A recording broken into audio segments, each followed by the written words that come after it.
Alright, pag-usapan natin yung breakup ni Andy and ni Philmar and trending siya today talaga. Actually, parang kahapon pa ata kasi scroll ako ng scroll and nabasa ko nga yung, story ni Andy.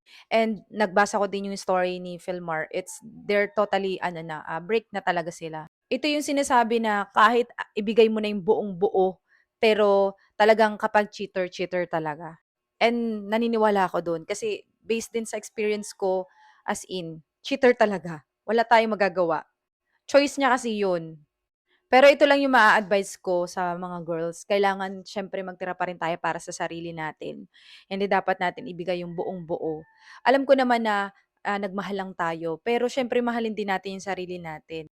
At siyempre pagdating naman sa kaibigan, dapat alam mo yung off limit mo, 'di ba?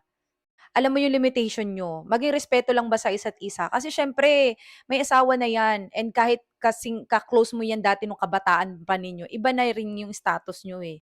Wala naman hindi naman ibig sabihin kapag may limitation na kayo is hindi naman kayo magkaibigan. Siyempre respeto na lang din sa bawat isa, gano'n. Alam mo kahit 'di ka marites, mapapamarites ka kasi 'di ba kapag na-experience mo yung cheating as in parang gusto mo talagang malaman kung ano din yung reason kung bakit bakit naghiwalay, 'di ba? And may matututunan ka din dun.